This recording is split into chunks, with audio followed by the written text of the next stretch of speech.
আজি ৰাতিপুৱাই 4টা বজাতে ভিডিঅ'টো ষ্টাৰ্ট কৰিলোঁ।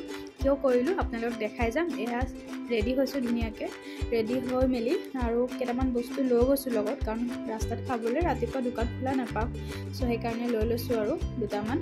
এয়া লৈ আমি ফাৰ্নাজক পিক আপ কৰি ল'লোঁ মেডিকেলৰ পৰা, তাই ডিউটি আছিলে। চ' ৰাতিপুৱা এটা ইমান ধুনীয়া পৰিৱেশ, মনটোৱে কিবা ভাল লাগি যায়।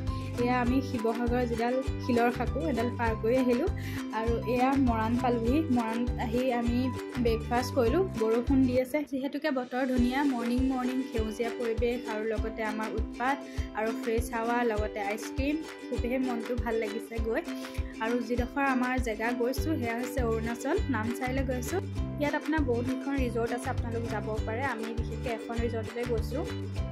আমি 7 ৰিজৰ্ট পালোহি আৰু খাই গৈ ল'লোঁ গাড়ীতে। খাই গৈ আমি এণ্ট্ৰি কৰিম আৰু ইয়াত সোমোৱাৰ আগত এইকেইটা পইণ্ট আমি জানিব লাগিব, নহ'লে আমি পইচা ভৰিব লাগিব। আৰু ইয়াৰ পৰিৱেশটো সঁচাকৈ বহুত ধুনীয়া হয়। আৰু আমি কাপোৰ চেঞ্জ কৰি ল'লোঁ কাৰণ পানীত নামিম যিহেতুকে, আৰু সেইদিনাখন ডিজে আছিলে, চ' আৰু ভাল লাগিছে মনটো আৰু এক্সট্ৰা ফূৰ্তি কৰিছোঁ আমি। আপোনালোকেও নিজৰ কাৰণে এটা দিন উলিয়াব, কাৰণ সদায়ে আমি বিজি থাকোঁ, কিন্তু এটা দিন নিজৰ কাৰণে বহুত ভাল লাগে। যিহেতুকে ৰিজৰ্টখনৰ পৰা সোনকালে ওলালোঁ, তো ভাবিলোঁ গল্ডেন পাগোডাটো সোমাই যাওঁ। তাৰ পৰিৱেশটো বিশেষকৈ বিৰাট ধুনীয়া আৰু তাৰ যিটো গল্ডেন টেম্পল আছে বিশেষকৈ সেইটো আৰু বেছি ধুনীয়া হয়, ক্লিন হয়। তাত আপোনালোকে বহি বহুত দেৰি কটাব পাৰে বা ভাল লাগে মনটো। আৰু সোনকালে আমি উভতিলোঁ, ডিনাৰ কৰিলোঁ আৰু ডিনাৰ কৰি আমি সোনকালে